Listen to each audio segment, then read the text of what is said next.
We've got a pretty serious topic to discuss today on the Global Health Podcast. Let's dive in. We're going to be talking about neglected tropical diseases, or NTDs.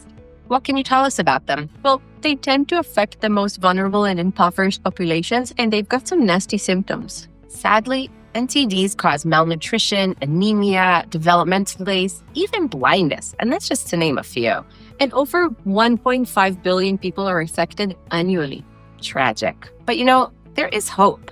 There is an NGO that is trying creative approaches to actually prevent these diseases. NALA Foundation. They have been using all sorts of innovative and data-driven strategies, working directly with the communities to stop these diseases. Prevention seems like the smart approach. Yeah.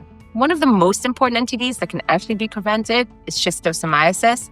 Symptoms are physically brutal, and they contribute to school absences, reduced wages, higher healthcare costs. So this disease is caused by a parasite that's released into water bodies by a specific type of tiny freshwater snail. And when people bathe or fetch water in these contaminated waters, they can become infected. And currently, the primary way that the world fights schisto is through distributing drugs, only treating people once they've already been infected. It's a bit like trying to empty a leaky boat without fixing the leak. Exactly. So NALA is developing an AI-powered predictive model that pulls together data from multiple sources: satellite images, environmental data, water infrastructure, disease prevalence, and even snail presence.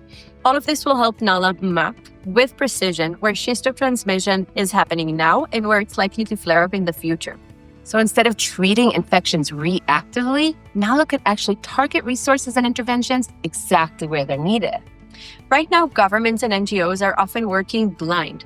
NALA's tool would enable ministries of health to identify high-risk areas and design preventative interventions. And this approach is scalable to other countries. That's a real game changer.